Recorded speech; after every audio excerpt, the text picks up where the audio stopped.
Olá, mais um Fale Mais Sobre Isso, um programa para discutirmos os assuntos da saúde, em especial pelo viés da saúde mental. Eu sou Leonardo Abraão, psicólogo e palestrante, e hoje estamos aqui com uma presença ilustre, um monge zen budista, que vem contribuir conosco com todas as discussões que já estamos fazendo há muito tempo sobre saúde mental e como as pessoas podem caminhar no sentido de serem mesmo mais equilibradas e contribuírem individualmente para uma sociedade também mais equilibrada, porque o Zen Budismo tem essa proposta. E é sobre isso que nós vamos falar. Monge Kohō. Kohō, obrigado por você ter vindo nos ajudar nessa discussão. Muito grato. Eu creio que é uma discussão que diz respeito a todos nós, como pessoas, como cidadãos e como seres de relação. Então, agradeço pela oportunidade e que bom que a gente vai poder trocar e aprender juntos. E a primeira coisa que eu quero perguntar para você, Kohō, é como você se transformou em um monge budista, né? Qual foi a sua trajetória e também o que significa Kohō? Resumidamente, eu sou gaúcho, eu vivi a maior parte da minha vida no Rio Grande do Sul e passei por muitos caminhos, né? A minha mãe era espírita, teve uma caminhada forte assim, na espiritualidade. Desde jovem, então, eu tive contato com essa dimensão, que se poderia dizer, dentro do contexto da saúde mental, digamos, da dimensão da transcendência. E por vias as mais diversas, eu acabei tendo contato com as escolas orientais de saber. Mas o elemento decisivo para o contato com o budismo, que mais adiante veio dar origem à figura do monástico, foi o processo que eu acho que faz com que qualquer pessoa tome decisões assertivas, né? Que é o sofrimento, a crise. Então eu vivi quando tinha mais ou menos 30 e poucos anos, uma crise muito profunda na minha vida que fez questionar tudo aquilo que eu acreditava e fazia. E que bom que foi assim. Eu migrei de área profissional e de estilo de vida. E através disso, contato com o professor e com essa escola que hoje eu represento, eu descobri um caminho que serve para mim, que pode servir para muitas pessoas também. E eu acho que estou bem como estou, tanto que já não me basta apenas ter o benefício. Eu gosto de levar isso para outras pessoas e ser monástico, então, é isso, né? A partir da crise, então, a partir do sofrimento, eu acho isso muito válido nós colocarmos aos telespectadores que uma crise, um processo de dor profunda ou um sofrimento pode ser algo frutífero na vida. E que bom, Léo, que tu colocaste isso, porque eu usei o termo errado antes. Não foi o sofrimento, foi a dor. Eu tenho um professor que diz que a dor ela é inevitável, o sofrimento é optativo, é pessoal. E até a gente fala que o sofrimento ele é a dor vezes a resistência. Quanto mais eu resisto àquelas coisas que a vida está me colocando como desafios, como fontes de crises, mais isso vai se transformar em sofrimento. No meu caso, talvez por eu ter referenciais existenciais, humanistas, digamos assim, me foi possível ver um sentido nisso e fazer algo que é essencial nessas condições. Se eu não tenho os recursos, eu busco ajuda. Sim. E por causas e condições, se diz no budismo, eu tive acesso a esses apoios, a essas pessoas que me deram referências, não apenas cognitivas, mas referências humanas, vivenciais mesmo, no sentido de é assim mesmo. Nós, seres humanos, somos assim. E fiz a minha busca. E por isso que os orientais costumam dizer que crise é igual a oportunidade, né? O ideograma de crise, na verdade, ele é a junção de outros dois, né? Perigo e oportunidade. Juntando, a gente lê o que aqui se diria crise. Fácil de entender, mas muito difícil de, na hora da crise, lembrar disso. O que eu posso aprender? O que eu posso utilizar daqui como um recurso para o crescimento pessoal? Okay. E nessa ocasião, como eu disse, por uma série de fatores, me foi possível dar passos, né? Agora, uma dúvida. Em relação a essa questão, Kohō, de dar passos e andar, quais foram os primeiros passos rumo a se tornar monge? Como é que é esse processo de formação?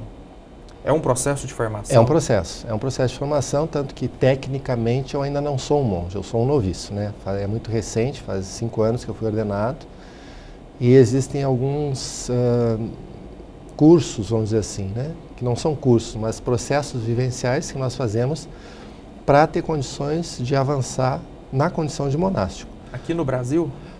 Pode ser, mas a nossa escola está centralizada ainda no Japão, administrativamente. Então, mais dia, menos dia, é necessário que o noviço vá ao Japão, porque é uma prática de vários séculos. Então, é importante nós termos contato direto na fonte e ver como isso era feito há 800, 900 anos atrás. E o que disso ainda está vivo em uma roupagem cultural muito diferente.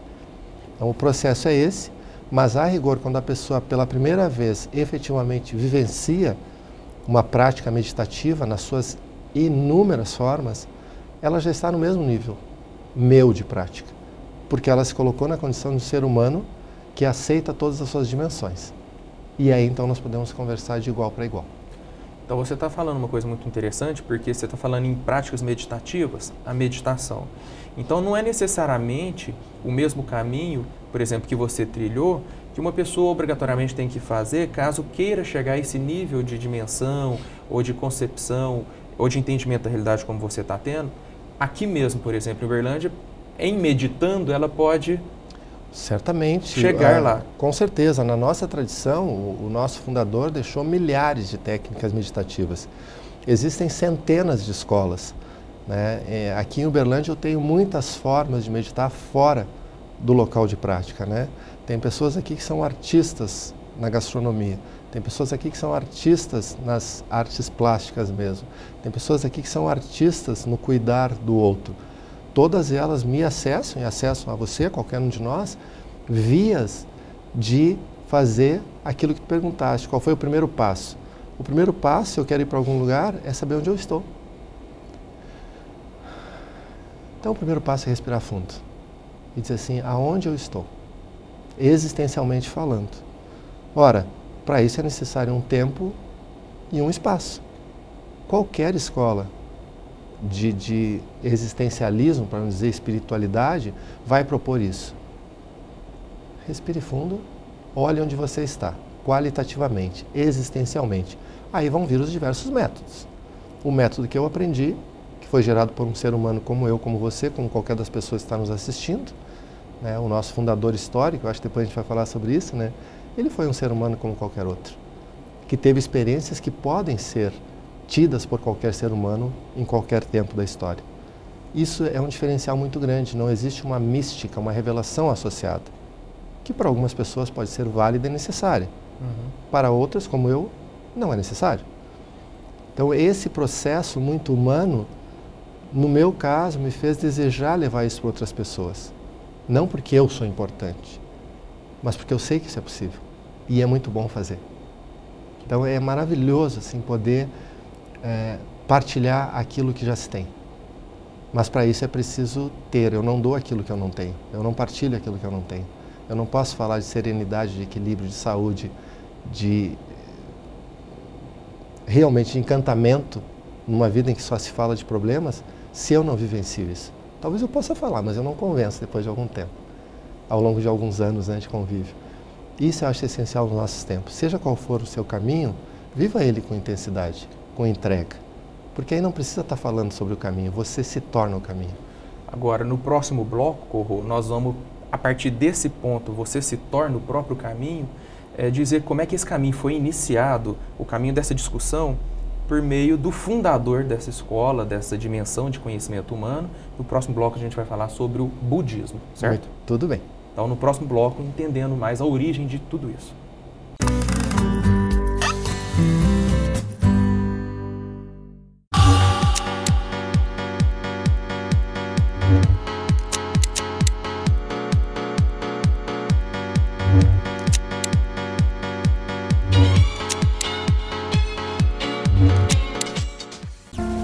Amamos as crianças. Canal da Gente, um amor de canal.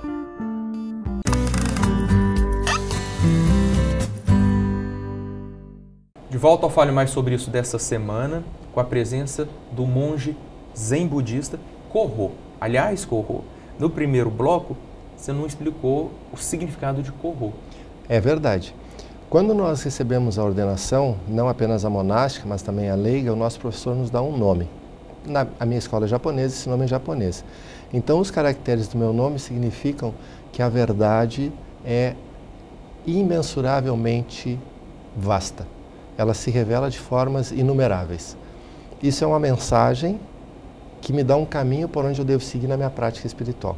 É como que, assim, uma dica que o professor te dá por te conhecer tão bem, que ali é um bom caminho para você seguir na sua caminhada. Algo como o seu próprio ethos, né?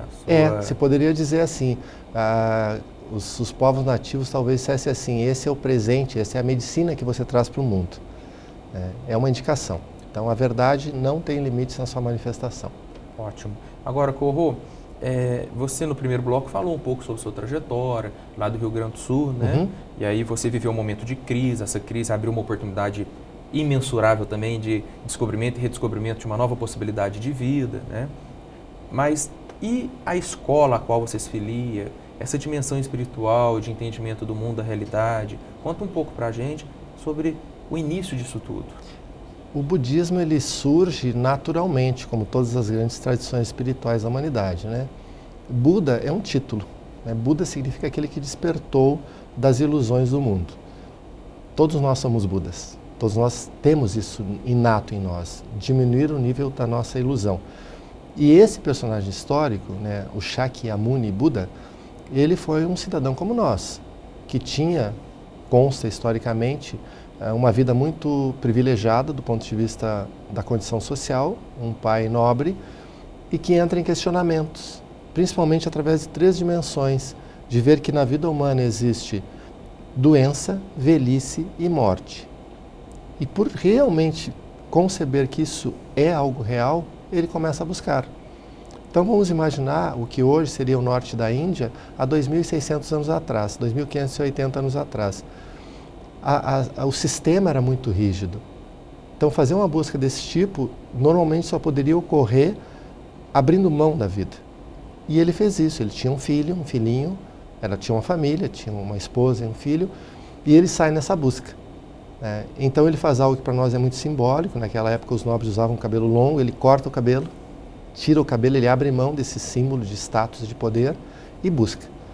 Passa por diversas escolas de práticas meditativas, isso era muito comum já há 2.500 anos, ou seja, 5.000 anos na Índia, até chegar um momento que se diz que ele sentado sob uma árvore, ele fica 7 dias e 7 noites em silêncio, olhando para essas questões que afligem a todos nós, a você que está em casa também. E eis que no amanhecer, se diz, no amanhecer do 7º dia, quando a estrela da manhã surge, ele percebe o sentido de tudo. Então ele afirma, eu e todos os seres da grande terra nos tornamos o caminho iluminado. E com essa afirmação, ele abre uma porta. Porque ele diz, eu e todos os seres, nós estamos juntos nisso. E é possível para todos. E aí então, ele não funda escola nenhuma, mas naquela época também já havia pessoas que sofriam, talvez não com as mesmas questões que hoje, né? Ele começa a ensinar. E isso dá origem a uma escola de pensamento, que é o budismo, que hoje tem muitas manifestações, muitas linhagens. Porque culturalmente a principal característica do budismo é que onde ele chega, ele não se coloca sobre a cultura, ele se integra com a cultura. Então se nós formos, por exemplo, num templo do Zen, na escola que eu pratico, nós vamos ter a cultura japonesa. Os praticantes usam roupas de cores sóbrias, quase não se tem decoração no ambiente, é apenas um altar, uma figura do Buda, uma flor, uma vela, um incenso, água. É muito naturalista a nossa prática. Por quê? Porque quando o budismo chegou no Japão, a cultura era assim. Se nós formos uma prática dos nossos irmãos tibetanos, existem muitos recursos visuais, porque a cultura tibetana era assim. Então a forma aqui não é tão importante, o importante é a mensagem que está contida. Lembre, você tem uma natureza livre de limitações. Para isso existe um caminho, e esse caminho ocorre através de uma postura ética na sociedade, de práticas individuais e de relações comunitárias próximas. E por isso, Corro, que eu quis trazer você aqui, porque quando você fala em postura ética, relações pessoais e interpessoais calcadas, né, nesses princípios éticos, respeito, amor ao próximo, compaixão, solidariedade, e entender que as limitações que são impostas a nós acabam realmente nos aprisionando. São mais do que limitações, né? São verdadeiros grilhões que prendem o homem a uma condição e uma concepção de vida que não é necessariamente o entendimento sincero da existência, correto? Com certeza, tanto que você diz que prende o homem. A nossa cultura é tão limitada por conceitos que normalmente nós usamos uma linguagem patriarcal. Isso limita o ser humano, os homens e mulheres, e animais e plantas e minerais. Você percebe como a nossa cultura é extremamente limitante? Por quê? Porque nós vivemos num mundo dual que se baseia em referenciais separativos, né? Reducionistas. No meu entender, toda a prática espiritual acaba trazendo uma visão da unidade da vida. E hoje, que bom que isso está vindo para o contexto social, cultural, acadêmico. Né? O movimento do estudo, o movimento da contestação da visão patriarcal da existência é muito forte no mundo todo hoje. Por quê? Porque se viu que dessa forma não está funcionando. Né? Tantas guerras baseadas na força, no territorialismo, no fundamentalismo nas suas várias vertentes. O que é isso? Nós só temos um planeta. Qualquer ser humano pode se relacionar em regime de igualdade com outro. Por quê? Porque nós temos o mesmo DNA. Por mais distante que nós nos concebamos de uma outra raça, só existe uma raça. Todos nós somos humanos.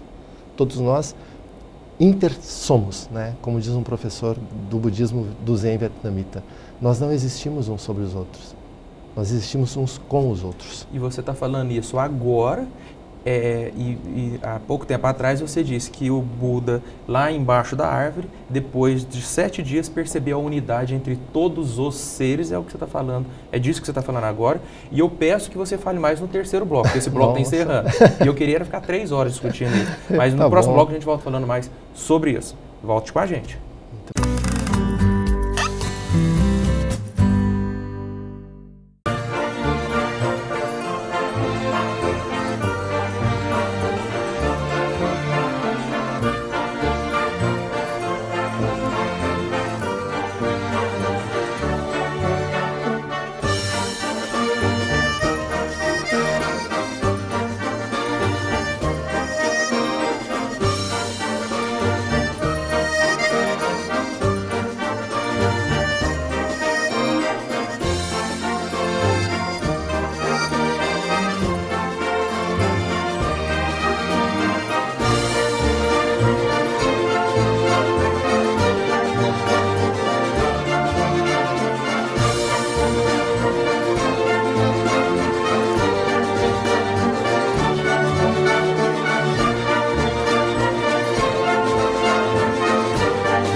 De volta no terceiro bloco do Fale Mais Sobre Isso dessa semana, com o monge zen budista Korro, nos ensinando a importância, ele vai achar ruim eu falar nos ensinando, mas é um ensinamento sobre a importância da busca por esse autoequilíbrio, desse equilíbrio interno, que ao nos equilibrarmos, contribuímos para que a sociedade inteira se equilibre.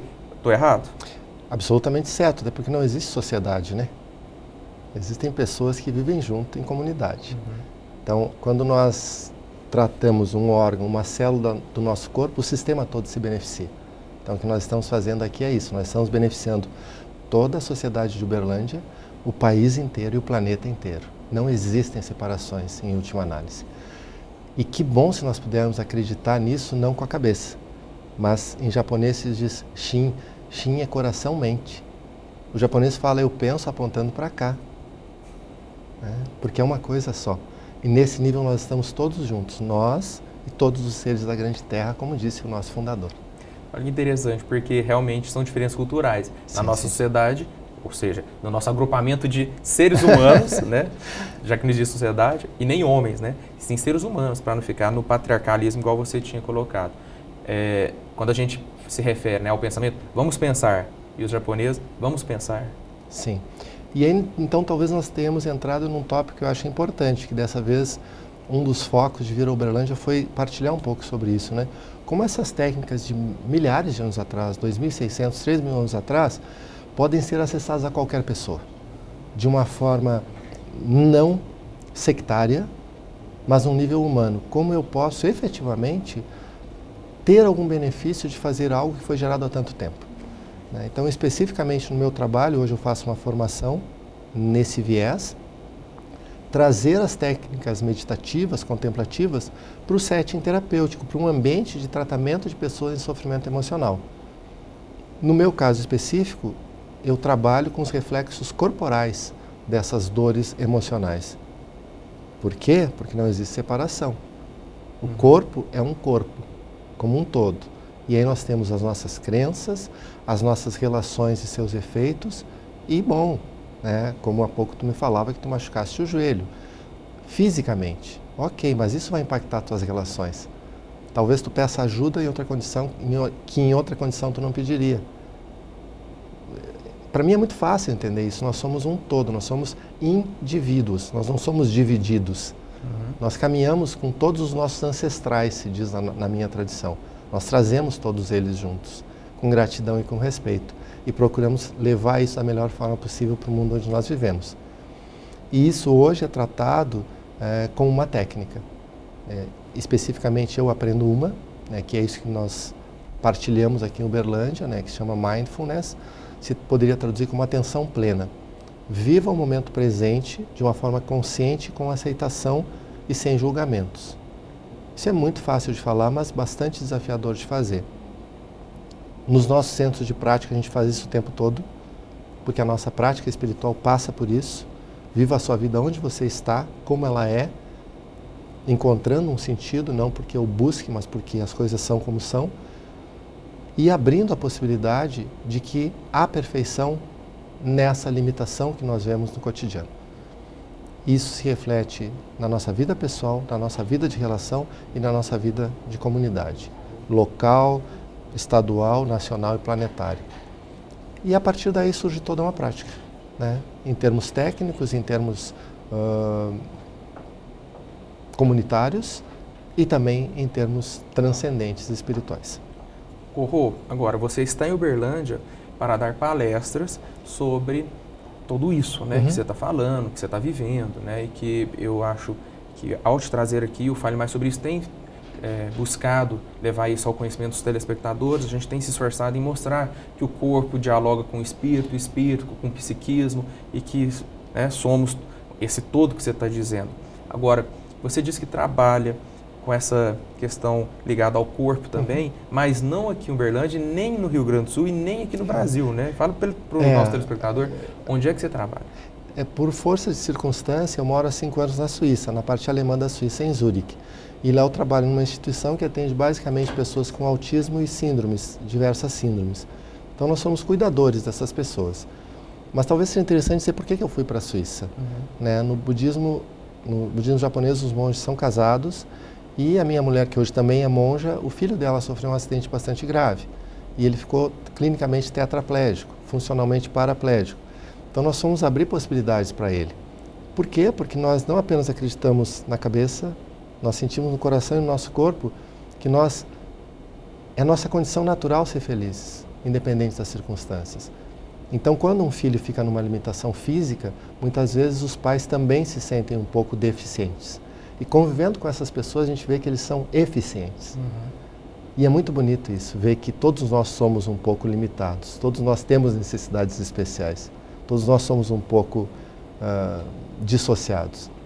E isso nos levou para lá, e no início foi muito difícil, uma cultura diferente, um idioma diferente, e hoje a gente faz a mesma coisa que nós fazíamos aqui e lá. Mas algumas coisas a gente sente falta, como antes eu brincava, Sorrisos, pão de queijo, essa coisa faz falta na vida da pessoa. Essencialmente brasileiras, Você estava dizendo de um povo que sorri gratuitamente, em abundância, uma grande generosidade afetiva os brasileiros têm, e os latinos. E eu entendo que nós brasileiros temos uma tecnologia que efetivamente faz falta no mundo todo, que é a tecnologia do respeito à diversidade. Claro que a gente sabe que existem discriminações. Nós somos seres humanos também. Mas o nível de acolhimento do povo brasileiro é incomparável. Eu viajo bastante assim e é incrível, E as pessoas perguntam, como é que você é recebido? Eu digo, olha, quando eu falo que sou brasileiro, as pessoas se alegram. Surge um contentamento de dizer de saber que é um representante daquele povo que historicamente vem acolhendo pessoas das mais diversas espécies. E é incrível, aqui eu tenho amigos pelo movimento interreligioso que em outros lugares não seriam amigos e que correm juntos, né? Um rabino e um presidente do Centro de Cultura Islâmica. Em Porto Alegre isso acontece. E a gente vê que lá onde eles moram, os povos originais, é impossível terminar um conflito que se alastra.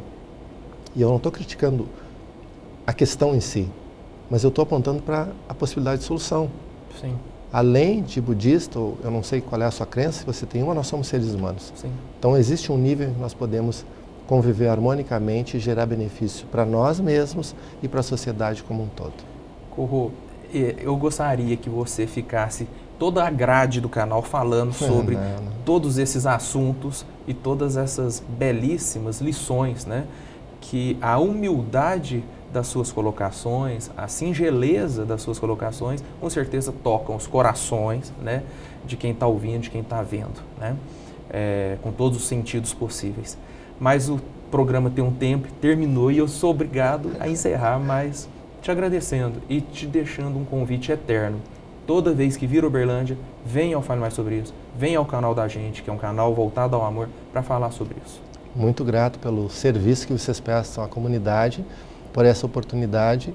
E na nossa prática a gente tem assim um antídoto para quando a gente começa a pensar que está fazendo alguma coisa muito especial, a gente faz uma dedicação, né? E tradicionalmente a gente junta as duas mãos para representar esses dois polos, né? Masculino e feminino, bem e mal, saúde e doença, e a gente agradece. E deseja que os méritos desse encontro que nós tivemos aqui hoje se estendam a todos os seres e que nós possamos muito rapidamente superar todas as causas de sofrimento e realizar a nossa natureza pura. Que assim seja para todos nós. Muito grato. Então, eu também muito obrigado, Corro. Obrigado. E querido. obrigado a você que está em casa nos Sim, assistindo. muito grato. E entre no site do canal da gente, o canaldagente.com.br, e nos ajude a divulgar os ensinamentos, as falas belíssimas do Corro. E até o próximo Fale Mais Sobre Isso, na semana que vem.